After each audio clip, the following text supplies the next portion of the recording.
Vamos a hablar hoy de ataxias, y lo vamos a hacer desde una perspectiva lo más amplia posible, no ciñéndonos a los aspectos de las ataxias degenerativas.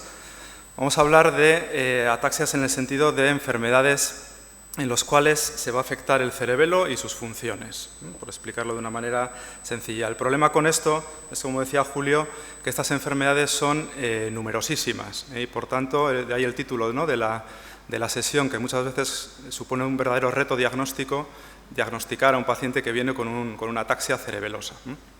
Lo que voy a intentar en esta sesión es, de una manera relativamente práctica y apoyada en bastantes vídeos, bueno, pues es guiaros, ¿no?, pues, por cuál debe ser, o daros herramientas para orientar el diagnóstico diferencial del paciente con una ataxia cerebelosa.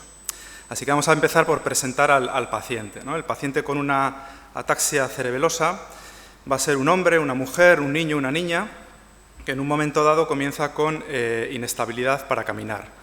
Su motivo de consulta, su queja, va a ser una dificultad para mantener el equilibrio que ha comenzado pues, hace unas horas, unos días, unas semanas, unos meses o incluso unos años, y que muchas veces adquiere un curso progresivo. Lo primero que vemos en la exploración de este paciente es que bueno, pues camina con una ampliación de la base de sustentación, separa las piernas para mantener mejor el equilibrio, es lo que llamamos una marcha atáxica, y es fácil de identificar cuando la vemos. Claro, dependiendo de la severidad de la ataxia, el paciente puede tener una ligera inestabilidad o necesitar un apoyo, o puede llegar a no mantenerse en pie e incluso a necesitar pues, una silla de ruedas para desplazarse. Esto es lo más característico del paciente con ataxia cerebelosa, pero no lo único. En la exploración de estos pacientes muchas veces vemos también que tienen una descoordinación de los movimientos con los brazos. En esta maniobra le llamamos dismetría, tienen una dificultad para alcanzar el objetivo, una descomposición del movimiento y a veces también un temblor que es un temblor cinético que se acentúa conforme se acerca al objetivo. La disartria es otro signo característico.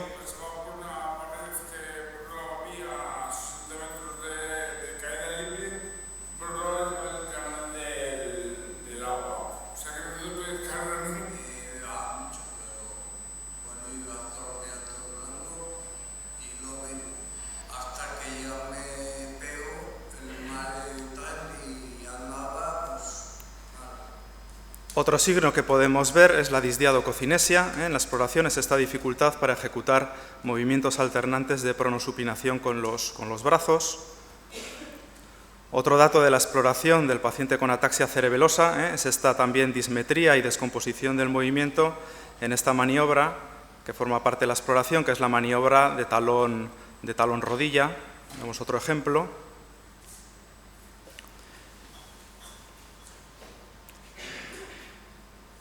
Y también muy importante y muy características las alteraciones en los movimientos oculares. En la ataxia cerebelosa lo más constante sería el nistagmo, que es, vamos a ver aquí, es ese movimiento de rebote del ojo, sobre todo que se ve más frecuentemente en las posiciones excéntricas de la mirada. Aquí vemos un nistagmo horizonto-rotatorio.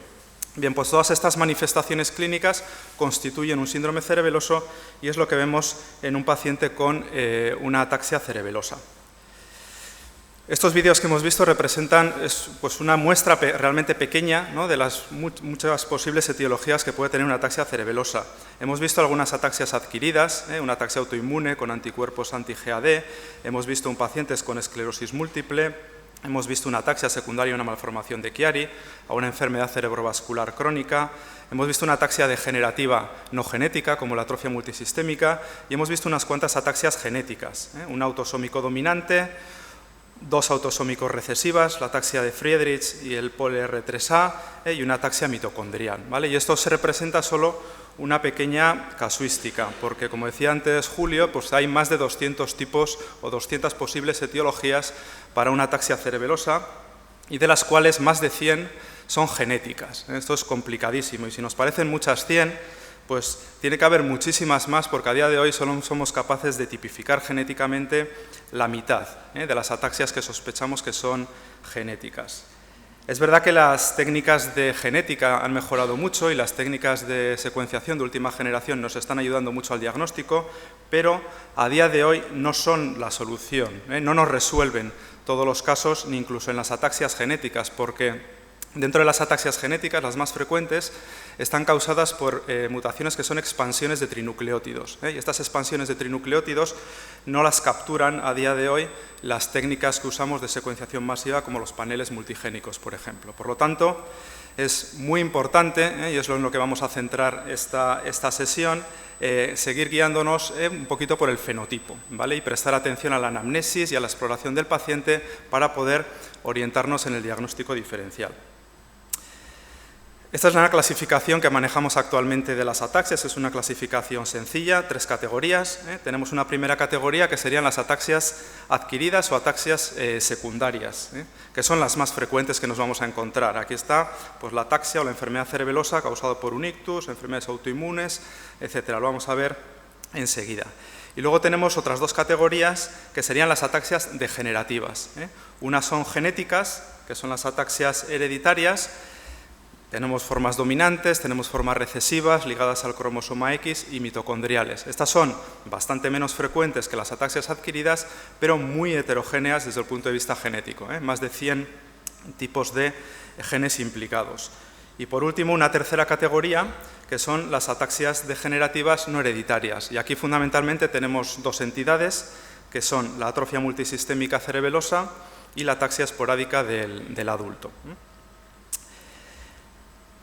Es muy importante tener una serie de, de coordenadas o puntos de referencia para navegar, ¿no?, en el diagnóstico diferencial del paciente con ataxia cerebelosa, ¿vale? Y van a ser estos 6 puntos que voy a comentar.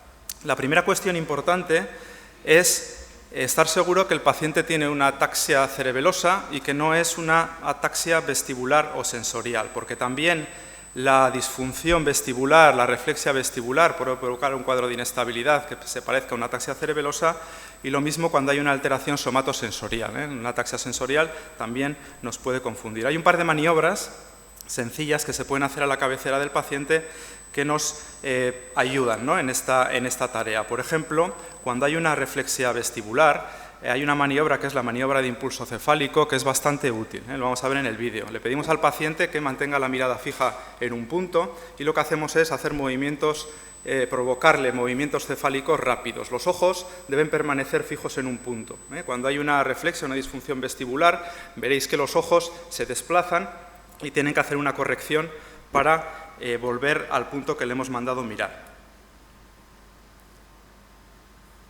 ¿Ves? Ese movimiento horizontal de desplazamiento del ojo, esa corrección sacádica, nos indica una disfunción vestibular y es una maniobra muy útil que se puede hacer en el ámbito de urgencias, por ejemplo.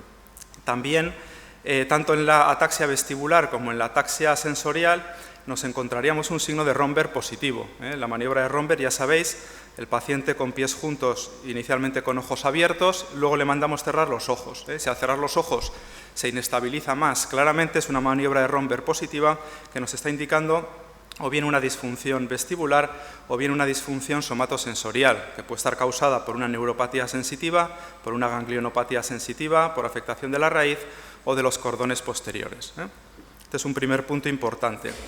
Muy importante también para iniciar el diagnóstico diferencial de la ataxia, ver cuál es el curso clínico de la ataxia. No es lo mismo una ataxia aguda o subaguda que una ataxia crónica. Si nos fijamos, vamos a ver que la mayoría de ataxias degenerativas, las hereditarias y no hereditarias, van a ser ataxias crónicas. Por el contrario, las ataxias agudas y subagudas, la mayoría van a ser ataxias adquiridas. Por tanto, esta pregunta es importante.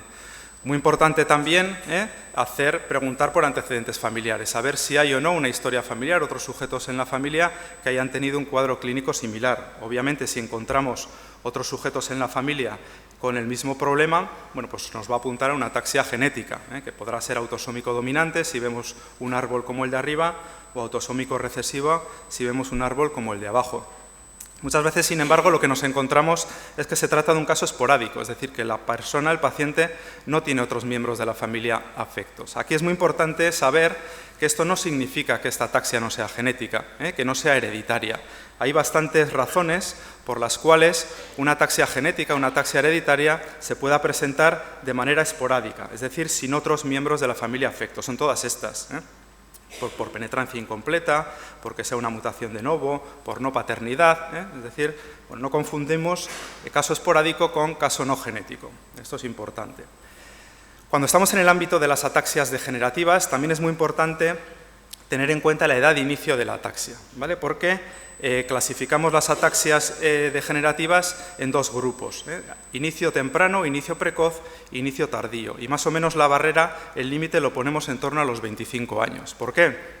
Porque es útil desde un punto de vista práctico. Si nos fijamos, la mayoría de las ataxias que tienen un inicio antes de los 25 años, bueno, aquí las he puesto todas, pues van a ser ataxias genéticas autosómico-recesivas. Sin embargo, las que tienen un inicio tardío, pues tenemos aquí principalmente las ataxias dominantes, tenemos también las ataxias degenerativas no hereditarias y, bueno, se nos cuela también alguna ataxia recesiva, ¿vale? Pero esta información de la edad de inicio también nos ayuda en el diagnóstico diferencial. Otra pauta muy importante es saber, por anamnesis y por exploración, qué otros sistemas neurológicos y no neurológicos tiene el paciente afecto, es decir, qué tiene el paciente además de una ataxia cerebelosa, ¿vale? Porque eso de que tenga además es lo que nos va a ayudar al diagnóstico diferencial. Por ejemplo, es útil saber si hay una afectación de la vía piramidal, aquí vemos un signo de Babinski, o si hay datos de neuropatía periférica, como vemos aquí con una atrofia muscular distal, o si hay deterioro cognitivo y demencia, o si hay alteraciones oculares, o si acompañando a la ataxia hay trastornos del movimiento tipo distonía o parkinsonismo, o si hay una historia de epilepsia o de cardiopatía, o si hay anomalías esqueléticas como cifoscoliosis o pie cabo, si hay disfunción autonómica, es decir, lo que acompaña al síndrome cerebeloso nos resulta útil para el diagnóstico diferencial. Y el último punto en el que nos apoyaremos para hacer el diagnóstico, pues lógicamente van a ser en los exámenes complementarios. Aquí las pruebas de imagen pues juegan un papel fundamental, en primer lugar porque nos van a ayudar a diagnosticar muchas de las ataxias adquiridas o secundarias, pero también en las ataxias degenerativas, tanto genéticas como no genéticas, veremos luego que nos da también bastante información en algunos casos. La neurofisiología también nos ayuda mucho precisamente para saber qué otros sistemas neurológicos están afectos. Si el paciente tiene además una neuropatía motora o una neuropatía sensitiva o una afectación de los cordones posteriores o de las vías motoras centrales. Las pruebas de medicina nuclear también pueden ser útiles, el DAT-SCAN para ver si hay una degeneración nigroestriatal, además de la ataxia cerebelosa. Los marcadores en sangre periférica, una analítica de sangre, aparte de servirnos para descartar muchas ataxias secundarias o adquiridas que veremos enseguida, pues también en las ataxias genéticas, sobre todo en las recesivas, hay una serie de marcadores que nos ayudan al diagnóstico diferencial. Muy importante el examen oftalmológico. Muchísimas ataxias, sobre todo las genéticas, las recesivas, van con determinadas alteraciones oculares que hay que explorar. Y por último, obviamente, nos vamos a apoyar en los test genéticos en el grupo de las ataxias degenerativas. Lo veremos después. Muy importante, cuando planteamos un diagnóstico diferencial como estos, priorizar. ¿Y qué vamos a priorizar en las ataxias? Pues vamos a priorizar lo tratable. Vamos a que no se nos escapen las ataxias que tienen un tratamiento. Ha explicado Julio antes que, desgraciadamente, la inmensa mayoría de las ataxias degenerativas a día de hoy carecen de un tratamiento que modifique el curso de la enfermedad, con unas poquitas excepciones, que son estas que vemos aquí abajo, que son enfermedades muy raras, pero las personas que vemos ataxias pues hay que conocer, porque son ataxias que, aunque sean genéticas, tienen un tratamiento. El resto de las tratables pues van a ser principalmente las adquiridas, por eso va a ser lo primero, descartar una ataxia adquirida. Y luego también hay que tener en cuenta a la hora de hacer el diagnóstico diferencial qué es lo frecuente, que lo frecuente va a ser lo más probable. Y por orden de frecuencia pues vamos a tener las ataxias adquiridas, y luego dentro de las degenerativas, con un inicio tardío, lo más frecuente será la atrofia multisistémica, y con una edad de inicio antes de los 25 años, pues lo más frecuente va a ser la ataxia de Friedreich, ¿vale? Y luego ya todo el resto de la multitud de enfermedades, algunas de las cuales comentaremos. Pues bien, vamos a pensar, ¿no?, que estamos atendiendo, que viene un paciente, ¿no?, con un síndrome cerebeloso, como el de los pacientes que hemos visto en los vídeos iniciales, y hemos dicho que lo primero es diagnosticar lo tratable. Por lo tanto, el primer paso va a ser siempre descartar causas adquiridas, ¿vale? Y aquí la primera pregunta que tenemos que hacer es si estamos ante una ataxia aguda o a una ataxia subaguda o crónica, ¿vale? Porque esto nos va a llevar por caminos diferentes. Si estamos ante una ataxia aguda, tenemos que considerar todas estas posibilidades. Por supuesto, la enfermedad cerebrovascular. Si vemos una ataxia aguda en urgencias, pues muy probablemente estemos ante un ictus, ¿no? Como vemos en esta diapositiva, pues un infarto en territorio vertebrobasilar, un infarto cerebeloso. ¿Qué otras opciones hay que considerar? Una cerebelitis infecciosa. Estas son más frecuentes en niños, sobre todo relacionadas con agentes virales. La cerebelitis infecciosa habitualmente se acompaña de fiebre, es una pista que nos puede dar, y bueno, pues en la imagen pues podemos ver estas alteraciones de señal en el cerebelo, y el líquido cefalorraquídeo también nos puede ayudar al diagnóstico. En adultos, considerar también la rombencefalitis por listeria, que tan de moda está últimamente. También la esclerosis múltiple, un brote de esclerosis múltiple puede provocar un cuadro de ataxia de evolución más o menos aguda, pues cuando las lesiones asientan, ¿no?, en las regiones cerebelosas, pues es una causa también de ataxia que hay que saber. Muy importante en el área de urgencias, saber que la encefalopatía de Wernicke, por el déficit de tiamina, en pacientes alcohólicos o desnutridos por otros motivos, pues se presenta como un cuadro de ataxia aguda, que va a acompañarse normalmente de confusión o alteración mental y muy característicamente de alteraciones en los movimientos oculares, sobre todo un nistagmo muy llamativo y una debilidad de los músculos rectos laterales de los ojos. No hay que esperar a la imagen. En la imagen de resonancia magnética, algunos pacientes pues vemos pues unas lesiones, ¿no?, en las paredes del tercer y cuarto ventrículo muy características, pero obviamente no hay que esperar a esto para tratar a los pacientes. Bueno, muchos habréis experimentado el periodo 2 de la intoxicación etílica aguda, que es también una causa bastante común de síndrome cerebeloso. Otros tóxicos más exóticos y menos frecuentes que pueden dar un cuadro de ataxia aguda, pues la intoxicación por mercurio y por talio. En relación al mercurio hay una historia curiosa y desgraciada que ocurrió a mediados del siglo pasado, en los años 50, en Japón, en la bahía de Minamata. Hubo una serie de vertidos pues de mercurio por una industria petroquímica en una bahía y, bueno, como consecuencia se contaminó, ¿no?, todo el pescado de la zona y todos los consumidores del mismo, y hubo cientos de casos de ataxia. Y bueno, este es un fragmento de un documental que lo explica. No podían caminar en línea recta, porque les flaqueaban las piernas, un poco como a los borrachos.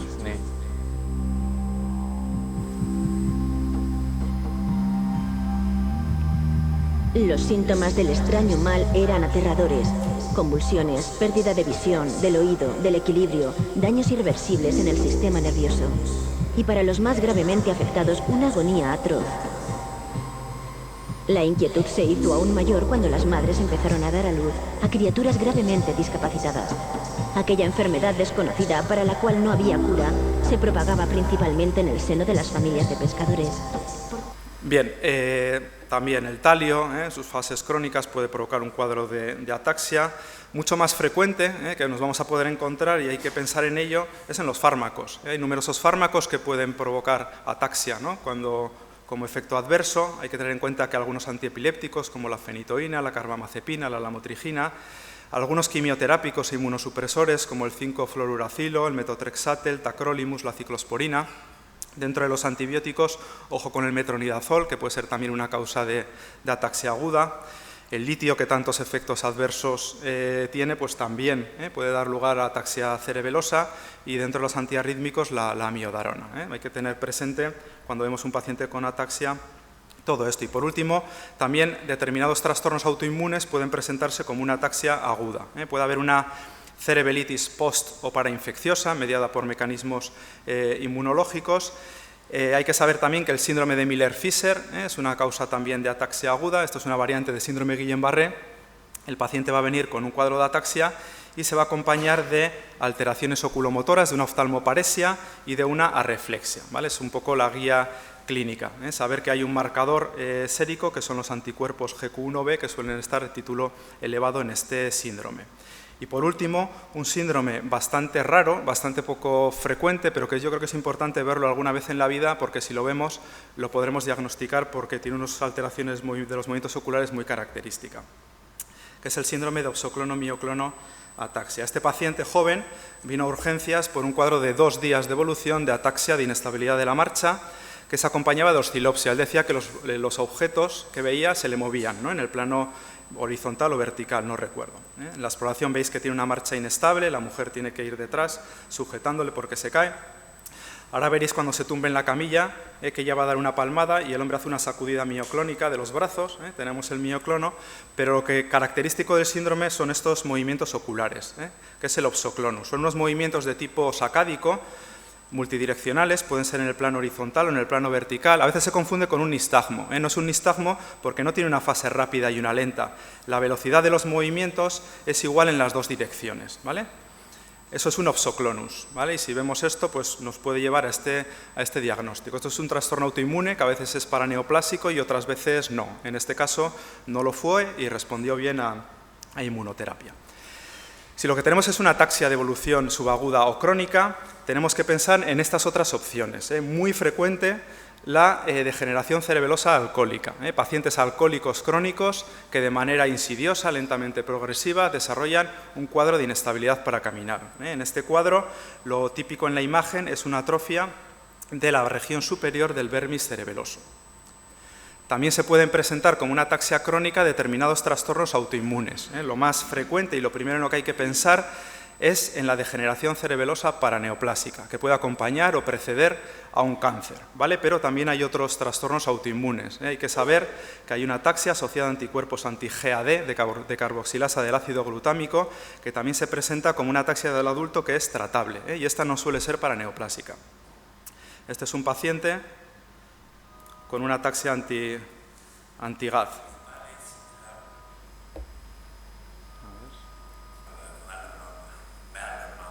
¿Veis la disartria? Llevaba un cuadro de inestabilidad de 8 o 9 meses de evolución. La inestabilidad que tenía era pequeña, pero bueno, evidente al mismo tiempo. Es decir, tenía un síndrome cerebeloso y un título elevado de anticuerpos anti-GAD, tenía otros trastornos autoinmunes como vitíligo y una púrpura trombótica. Este paciente recibió inmunoterapia crónica, tratamiento inmunosupresor y desgraciadamente falleció por una infección oportunista como complicación del mismo. Es raro, pero la enfermedad celíaca también puede tener entre sus manifestaciones una ataxia cerebelosa y también es raro, pero una tiroiditis de Hashimoto también se puede presentar con un síndrome cerebeloso. Son también raras las infecciones que pueden dar lugar a una ataxia crónica y aquí hay que considerar las enfermedades periónicas como la enfermedad de Creutzfeldt-Jakob y la enfermedad de Gerstmann-Straussler.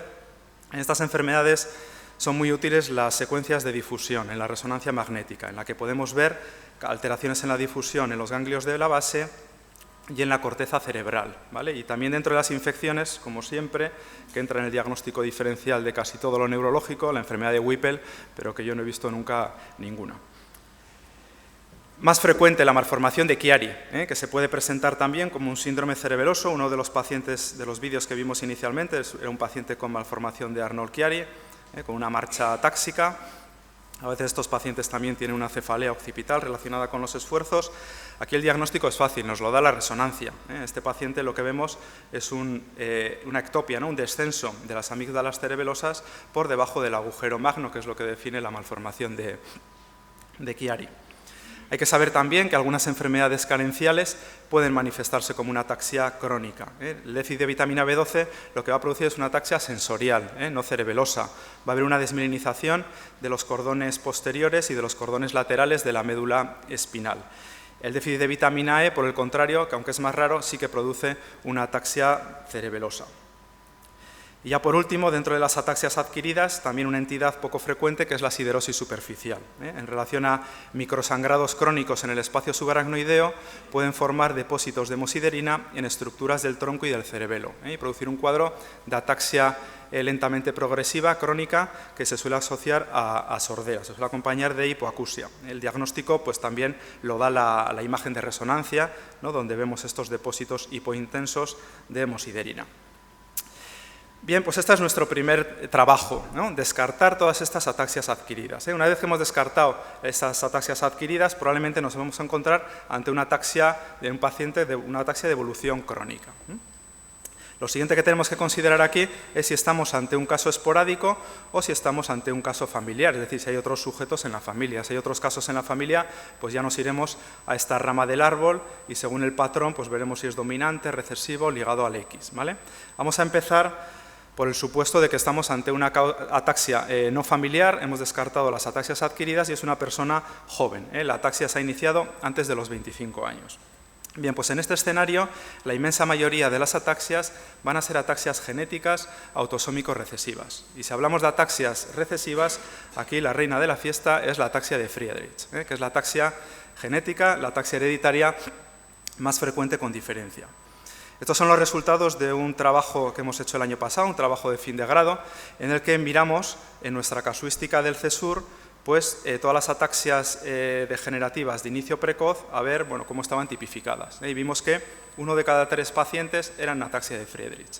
Aproximadamente un 17% eran otras alteraciones genéticas diferentes, algunas las veremos enseguida, y fijaros que la mitad no las tenemos tipificadas. Por tanto, la heterogeneidad genética va a ser mucho mayor. 4 cosas de la ataxia de Friedreich. Esta es una ataxia que se suele iniciar en torno a la adolescencia, lo más habitual. Los pacientes lo que desarrollan es un síndrome cerebeloso progresivo, aquí veis, con inestabilidad de la marcha, con una dismetría también en la exploración, en los miembros superiores, hay disartria. En la ataxia de Friedreich también hay una degeneración de los ganglios raquídeos sensitivos y por eso los pacientes suelen tener arreflexia y también una degeneración de la vía piramidal y por eso los pacientes suelen tener un reflejo cutáneo plantar extensor, un signo de Babinski. Además de esto, en la ataxia de Friedreich son frecuentes las anomalías esqueléticas, como el pie cabo o la cifoscoliosis. Algunos pacientes pueden tener cardiopatía, que la podemos detectar con un ecocardiograma o incluso con un electrocardiograma, viendo cambios en la repolarización. Y la resonancia magnética en la ataxia de Friedreich no suele mostrar atrofia cerebelosa, al menos no una atrofia cerebelosa importante. Lo que sí se suele ver es una atrofia de la médula espinal. Quizá en la alteración de los movimientos oculares más característica de la ataxia de Friedreich es lo que vais a ver aquí, que es un seguimiento ocular con intrusiones sacádicas. Lo vais a ver en el vídeo. Veis cómo en el seguimiento ocular el ojo hace de repente un movimiento de batida horizontal, que no es un nistagmo, porque la velocidad es la misma en las dos direcciones, son movimientos de tipo sacádico, como los que veíamos en el oxoclono, pero que ocurren solo durante el seguimiento. ¿Vale? Pues estas intrusiones sacádicas son el hallazgo más frecuente y más característico que podemos ver en la ataxia de Friedreich. ¿Y si no tiene una ataxia de Friedreich el paciente? Bueno, pues hay que pensar aquí en otras ataxias recesivas, otras que pueden ser entre 50 y 60 tipos diferentes, es decir, complicadísimo, ¿vale? Aquí nuevamente nos tenemos que apoyar o nos podemos apoyar en determinados datos, ¿no? Como la edad de inicio, determinados signos clínicos, la imagen, la neurofisiología, la analítica. Vamos a ir viendo algunos ejemplos. Es importante volver a mirar la edad de inicio, aunque estemos en esta categoría de ataxias de inicio precoz, de inicio temprano, que hemos dicho que la mayoría van a ser recesivas, vamos a ver que hay algunas de ellas que tienen una edad de inicio todavía menor, ¿vale? Una ataxia de estas que empieza en los 10 primeros años de vida, las más frecuentes van a ser la ataxia telangiectasia, la ataxia con apraxia ocular tipo 1 y el ARSAX. El resto, pues van a tener una edad de inicio un poco más tardía. Obviamente aquí no están todas las ataxias recesivas, he puesto las más frecuentes. Es muy importante también en las ataxias recesivas examinar en detalle los movimientos oculares. Hay un grupo de ataxias recesivas que son las ataxias con apraxia ocular, que precisamente lo que tienen es esto, una apraxia ocular. ¿Qué quiere decir esto? Pues son pacientes que tienen dificultad o imposibilidad para iniciar los movimientos oculares sacádicos. Los movimientos oculares sacádicos son los movimientos oculares rápidos, ¿no? Que utilizamos para fijar rápidamente un objeto en la retina. Bueno, pues estos pacientes no pueden hacer estos movimientos sacádicos, ¿vale? Y lo que vais a ver en el vídeo es que utilizan el reflejo oculovestibular, ¿vale? Para mirar a la izquierda, giran primero la cabeza y luego los ojos van por detrás. Cuando vemos esto en un paciente con una ataxia recesiva, pues ya nos lleva casi directamente a este diagnóstico.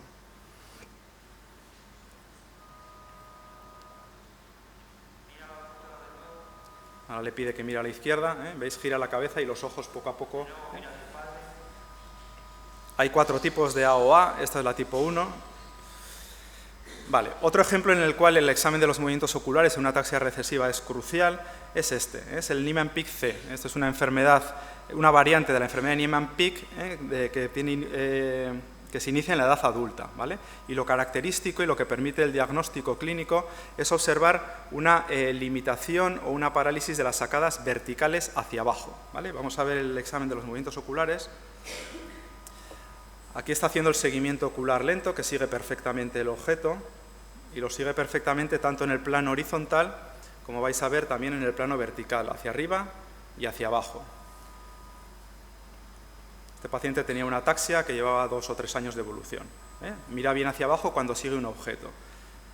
Si paramos la exploración aquí no nos enteramos de que haya nada mal, ¿vale? Pero ahora cuando le pedimos que haga movimientos oculares sacádicos rápidos, en el plano horizontal primero y luego en el plano vertical, vemos que en el plano horizontal lo hace bien.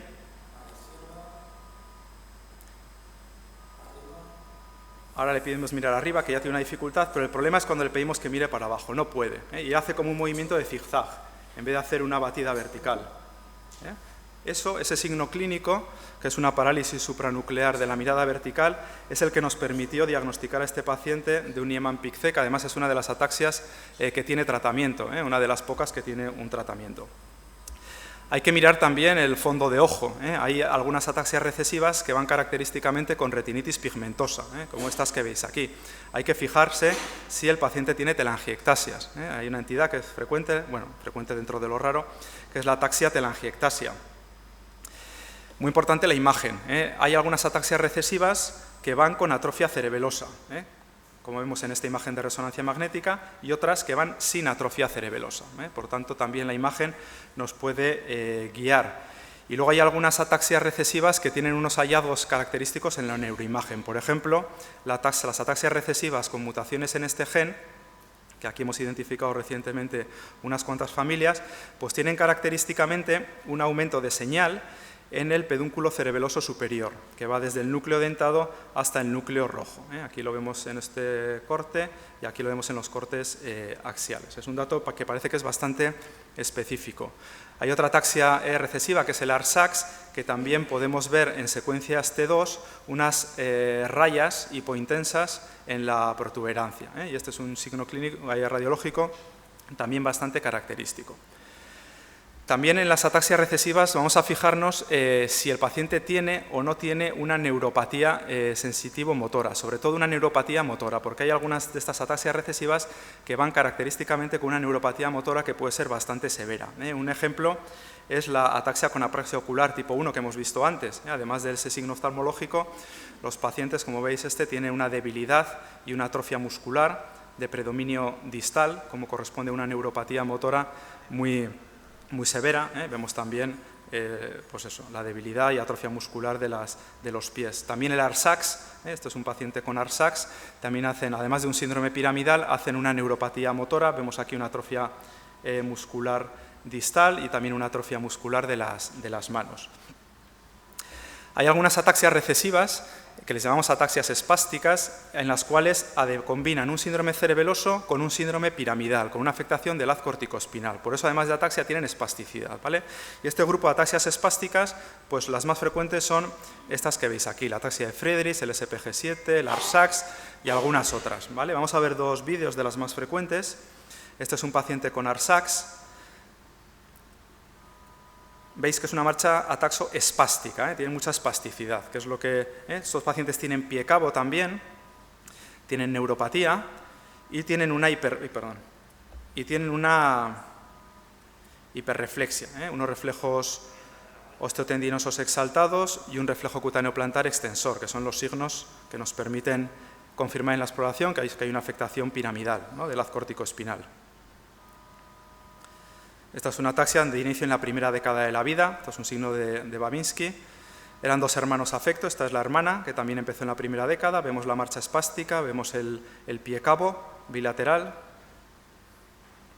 y vemos también pues, esos reflejos vivos y no vemos, pero también tenía un cutáneo plantar extensor, ¿eh? Otra de las ataxias espásticas frecuentes es el SPG7, este suele tener un inicio más tardío, este hombre empezó a la edad de 30 años y tiene otro hermano afecto. En esta ataxia predomina más casi la espasticidad que la ataxia, ¿eh? Predomina más el síndrome piramidal que el síndrome cerebeloso. Es una ataxia de evolución muy lenta, pero bueno, vemos que tiene un componente cerebeloso, que tiene una dismetría apendicular, tiene un clonus como manifestación de una de un síndrome piramidal y de una disartria también, como consecuencia de su enfermedad cerebelosa. Y también decíamos que nos son de utilidad en el diagnóstico diferencial de las atasias recesivas los marcadores séricos. Por ejemplo, determinar los niveles de alfa-fetoproteína es útil porque suelen estar muy aumentados en la ataxia con apraxia ocular tipo 2 y en la ataxia telangiectasia. Por ejemplo, los niveles de beta-colestanol están característicamente altos en la xantomatosis cerebrotendinosa. Encontramos una hipoalbuminemia en la AOA1. Bueno, pues así hay determinados marcadores séricos que también nos orientan a uno u otro diagnóstico. Bien, si por el contrario no estamos en una ataxia de inicio temprano, sino que es un paciente con la ataxia ha empezado a los 40, 50, 60, 70 años y es un caso no familiar y es un caso que hemos descartado ataxias adquiridas, pues los diagnósticos más probables van a ser la atrofia multisistémica cerebelosa y la ataxia esporádica del adulto. La atrofia multisistémica, vamos a ver qué es lo característico. Aparte de que es una ataxia cerebelosa de la edad adulta, pues bueno, lo característico va a ser la disautonomía. La seña de identidad de la atrofia multisistémica es la disautonomía, que se va a manifestar en forma de hipotensión ortostática, que puede ser asintomática y solo la detectamos si tomamos la tensión al paciente tumbado y de pie, o puede provocar mareos ortostáticos o síncopes. Esta disautonomía también se va a manifestar como una urgencia e incontinencia urinaria, y en los varones con una disfunción eréctil, ¿vale? Esto es lo más característico. Luego también es muy característico que estos pacientes, la mayoría van a tener un trastorno de conducta del sueño REM. Luego lo vamos a ver en un vídeo a continuación, es decir, hay que preguntarles por este dato a los pacientes y a los familiares. Y en la exploración, además de un síndrome cerebeloso, pues suelen tener también un síndrome piramidal, en mayor o menor medida. Nos ayuda mucho también al diagnóstico de la atrofia multisistémica la imagen de resonancia, en la que, además de una atrofia cerebelosa que vamos a ver, lo más específico que vamos a ver es una atrofia del puente, una atrofia de la protuberancia. Una atrofia pontina que además en algunos cortes transversos podemos ver lo que se llama el signo de la cruz. La imagen es bastante útil. Y también podemos hacer una prueba de medicina nuclear que nos demuestre una degeneración nigroestriatal que a menudo es subclínica. Vamos a ver un paciente con atrofia multisistémica.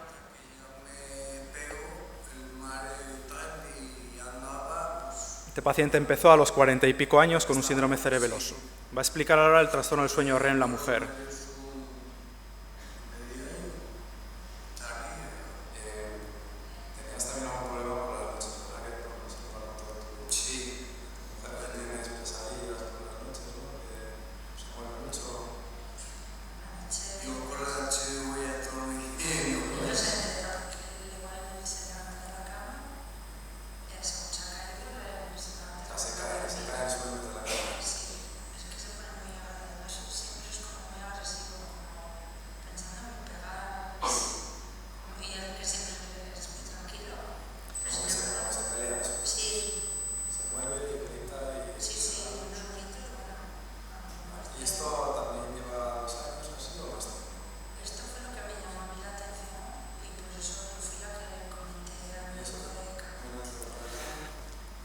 Bueno, por lo demás el paciente tenía un síndrome cerebeloso en la exploración, también unos reflejos vivos. En el trastorno del sueño REM los pacientes tienen pesadillas por las noches, sueños violentos que lo representan, con lo cual gritan, pegan patadas, tal. Es un dato clínico que nos orienta a una atrofia multisistémica o en otro contexto nos puede orientar a una enfermedad de Parkinson o una demencia por cuerpos de Levy.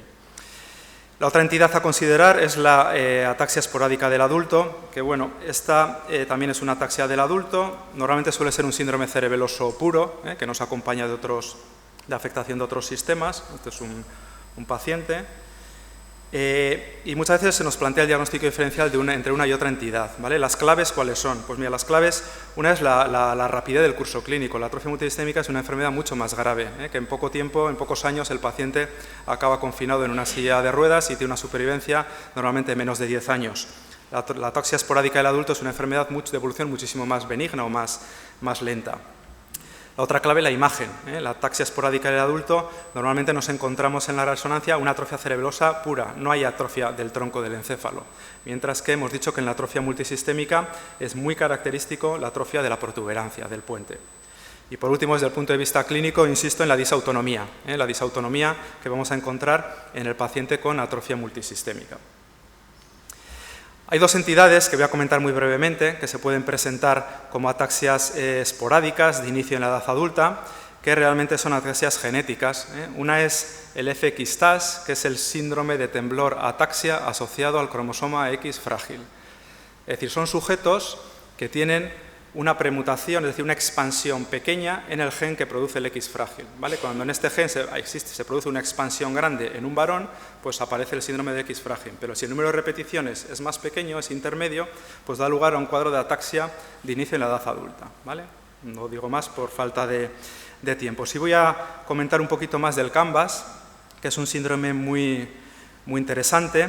Es un síndrome, realmente el término es un acrónimo, que nos habla de que es un síndrome de ataxia cerebelosa, neuropatía y arreflexia vestibular. Estos pacientes pues tienen dañadas las tres patas que nos aseguran mantener el equilibrio, es decir, tienen un fallo o una lesión cerebelosa, tienen una reflexia vestibular bilateral, van sin vestíbulos por la vida, y también tienen una pérdida de información somatosensorial. Por tanto, su equilibrio depende prácticamente únicamente de la vista.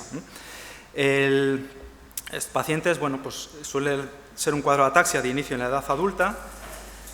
Aquí vemos un ejemplo, una marcha inestable que necesita ayuda, una maniobra de Romberg siempre es muy positiva. Y en este paciente es en el que con esta maniobra podemos detectar esta reflexia vestibular con la maniobra de impulso cefálico. Es un dato clínico muy característico este. Los pacientes tienen accesos de tos que muchas veces preceden en décadas al inicio de la ataxia y que es una pista clínica que es muy útil. Preguntar a los pacientes, claro, si no lo preguntas no te van a contar que tosen porque no le ven los pacientes ninguna relación con su ataxia, pero si lo preguntas muchas veces te encuentras con esto. Este año se ha sabido, sospechábamos que esta ataxia era genética porque había algunas familias con varios sujetos afectos y hace pocos meses se ha publicado que efectivamente han encontrado una expansión de un pentanucleótido en este gen, en el gen RFC1, por tanto es una nueva ataxia recesiva de inicio en la edad adulta. Si estamos ante una ataxia familiar y por el árbol familiar pues tenemos un patrón autosómico dominante, pues estamos en las llamadas SCAS. SCAS les llamamos a las ataxias autosómico dominantes. Complejísimo. Tenemos, en el año 1993 se identificó el primer gen en una de estas familias con ataxia dominante, ¿vale? Y se le llamó SCA1. Desde entonces, conforme se han ido identificando nuevos genes, se les ha ido poniendo pues, un número, SCA2, SCA3, SCA4, bueno, pues vamos ya por SCA48, que lo ha descrito además un grupo español. Por tanto, esto es un mundo complejísimo. Hay que saber de esto que las más frecuentes son estas que vemos en el primer grupo y que están causadas todas ellas, las frecuentes, también por una expansión de trinucleótidos CAG, como ocurre por ejemplo en la enfermedad de Huntington. A día de hoy, pues más o menos podemos diagnosticar la mitad. Podemos identificar genéticamente a la mitad de estas familias, el resto no, y dentro de las que podemos identificar, las más frecuentes son estas, la SCA3, la SCA2, la SCA1 y la SCA7. Vamos a decir dos cosas de cada una. Este es un paciente con SCA3. Estas ataxias dominantes suelen empezar entre los 20 y los 40 años, más o menos. El SCA3, que también se llama enfermedad de Machado-Joseph, además del síndrome cerebeloso, es frecuente que tengan un síndrome piramidal, espasticidad, como vemos en este paciente. Algunos pacientes pueden tener parkinsonismo o distonía, que también es relativamente frecuente. Bueno, aquí vemos en la exploración pues, la maniobra talón-rodilla, que no lo distingue de cualquier otro paciente con enfermedad cerebelosa. Y aquí es característico la oftalmoparesia. Vemos que hay una debilidad del músculo rectolateral del ojo izquierdo. Esta oftalmoparesia es frecuente también en el fenotipo de SCA3. SCA2, que es otra de las frecuentes, tiene como característica el enlentecimiento de los movimientos oculares sacádicos. Aquí el problema no es que no sepan iniciar el movimiento sacádico, lo inician sin problemas, pero la velocidad del movimiento es muy lenta, es decir, sus movimientos oculares rápidos son muy lentos, ¿vale? Lo vais a ver en el vídeo. Primero lo que está haciendo es un seguimiento ocular lento, o sea, siguiendo un objeto, que lo hace sin ningún problema, pero cuando le pida que haga un movimiento rápido ya vais a ver que es más lento de lo normal. Ahora, eso es lo más rápido que pueden mover los ojos en el plano horizontal. Eso son unas sacadas lentas que en un contexto de ataxia dominante nos debe hacer pensar en un SK2 como lo más probable. Y otro ejemplo, en SK7, por ejemplo, lo típico es que además de la degeneración cerebelosa hay una degeneración retiniana, una degeneración macular retiniana, y los pacientes, por tanto, van a tener también una pérdida de visión. En general, en las ataxias dominantes nos fijamos mucho en el fenotipo adicional, es decir, qué tiene, además de un síndrome cerebeloso, qué otras cosas tiene el paciente. Ya hemos dicho que si tiene unas sacadas lentas, podemos pensar en un SK2, si hay parkinsonismo acompañante, pues debemos pensar en estas otras SKs. Este vídeo, aunque bueno, que está pequeño, igual se ve, es un paciente que vimos hace algunos años, que venía por una ataxia, ahí va, pero al explorarle vimos que también tenía corea. Si os fijáis en los brazos, sobre todo en la parte superior de los brazos, vais a ver que tiene un movimiento un poco, pues eso, coreico, un poco desgarbado. Pues esos movimientos de los brazos, de los hombros, es una corea, ¿no? Entonces decimos, bueno, pues este paciente tiene corea y tiene ataxia, tenía historia familiar, su madre tuvo un cuadro de corea, ataxia y demencia, por el cual falleció, por tanto estábamos ante una ataxia dominante con corea, pensamos que sería un SK17 o una DRPLA, y efectivamente fue una DRPLA, que es una enfermedad rarísima en nuestro medio. Y ya por último, para terminar, el capítulo de las ataxias mitocondriales, ¿vale? Este es un mundo complejísimo que daría por sí solo para una o varias sesiones. Yo lo voy a resumir en una diapositiva. Saber que las ataxias mitocondriales se pueden producir por mutaciones en el genoma mitocondrial, que hay una serie de síndromes, ¿no?, que pueden producir con ataxia cerebelosa, entre otras manifestaciones, pero también se pueden producir por mutaciones en el genoma nuclear, ¿vale? Y aquí tenemos pues, otros genes implicados, otros síndromes. Desde un punto de vista clínico práctico, para orientar una ataxia mitocondrial debemos tener en cuenta que normalmente en la enfermedad mitocondrial la ataxia habitualmente no es aislada, ¿vale? Y las enfermedades mitocondriales normalmente son enfermedades multisistema, ¿vale? Y van a ir acompañados habitualmente de una serie de manifestaciones clínicas, que yo aquí les he puesto red flash, banderas rojas, que cuando las veamos combinadas con ataxia deben hacernos pensar en una ataxia mitocondrial. Y son la talla baja, la hipoacusia, la sordera, la tosis palpebral, la oftalmoplejía, la neuropatía, la diabetes, la miocardiopatía y la migraña. Es decir, si vemos un paciente con una ataxia y que además tiene migraña y que además tiene hipoacusia y no es muy alto, pues se nos debe encender la lucecita de decir, oye, igual es una ataxia mitocondrial, vamos a ver cómo abordamos el diagnóstico, ¿vale? Esta es un poco la clave, y es la clave que nos permitió, por ejemplo, diagnosticar a este paciente. Este es un paciente que vino para una segunda opinión por una ataxia de larga evolución. Yo creo que había empezado como a los 20 años, más o menos, ya tenía el hombre casi 60 años. Entonces, en la exploración tenía un síndrome cerebeloso, también tenía una componente de ataxia sensorial porque tenía una neuropatía sensitiva, pero lo que nos permitió diagnosticarlo fue la oftalmoplejia. Vemos que tiene una restricción, no puede mover los ojos a la izquierda más que esto. Tiene una restricción de los movimientos oculares tanto en el plano horizontal como en el plano vertical. Hacia el lado derecho le pasaba lo mismo.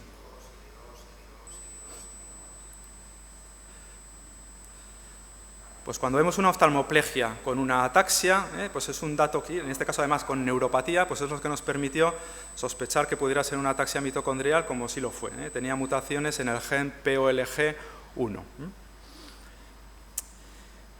Bien, y ya para terminar, y un poquito a modo de resumen de lo que hemos visto, insistir en la importancia de la historia clínica, la importancia de la anamnesis y de la exploración. Muy importante definir si estamos ante una ataxia aguda o subaguda o crónica, porque nos va a llevar el diagnóstico diferencial por caminos diferentes. Obviamente, muy importante saber si hay o no hay una historia familiar, pero ojo, no siempre que no hay una historia familiar eso descarta que sea una enfermedad genética.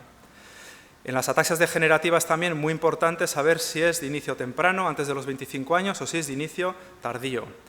En el examen físico, además de constatar que estamos ante un síndrome cerebeloso, muy importante buscar qué otros sistemas neurológicos están afectos o qué otras manifestaciones extraneurológicas tiene el paciente, que nos va a ser muy útil, y obviamente apoyarnos en test paraclínicos de imagen de resonancia, de marcadores en sangre, pruebas neurofisiológicas, medicina nuclear y pruebas genéticas.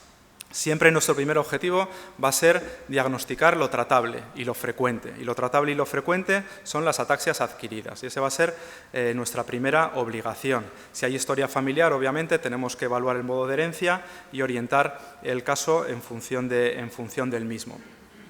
Una vez que hemos descartado las causas adquiridas, nos tenemos que fijar bien en el fenotipo y ver si el fenotipo nos permite hacer un diagnóstico, porque igual es una ataxia de inicio tardío que tiene disautonomía, que tiene trastorno del sueño REM y ya podemos hacer un diagnóstico de atrofia multisistémica. O es una ataxia de inicio precoz, antes de los 10 años, que tiene apraxia oculomotora, que tiene hipoalbuminemia, pues casi podemos ya orientar a hacer el test genético de la AOA. Muchas veces eso no pasa y la clínica no nos permite ir directos a un diagnóstico, ¿vale? En esos casos, pues tenemos que hacer un abordaje genético, que normalmente lo hacemos en 2 pasos. Primer paso, pues vamos a testar los genes más frecuentes y que además están causados por expansión de trinucleótidos que no nos los van a detectar los paneles, ¿vale? O sea, el primer paso siempre va a ser testar el gen de la ataxia de Friedreich y testar los genes más frecuentes de las ataxias dominantes, los SCAS 1 a 3, 6, 7, 12, 17, bueno, que normalmente se analizan juntos, ¿vale? Si estos test genéticos son negativos, bueno, pues entonces ya nos vamos a las técnicas de secuenciación masiva. Hoy día, pues lo que más manejamos es el panel multigénico, pero probablemente enseguida empezaremos a hacer exomas y un poquito más adelante análisis del genoma completo, que, bueno, que seguramente nos ayudarán a diagnosticar más casos y nos generarán también más dificultades del manejo de las variantes de significado incierto. Y bueno, sin más, reconocer y agradecer a mis compañeros del grupo de enfermedades degenerativas y también a las personas externas, ¿no?, que han participado en los test genéticos de la mayoría de los pacientes que habéis visto en esta sesión. Muchas gracias.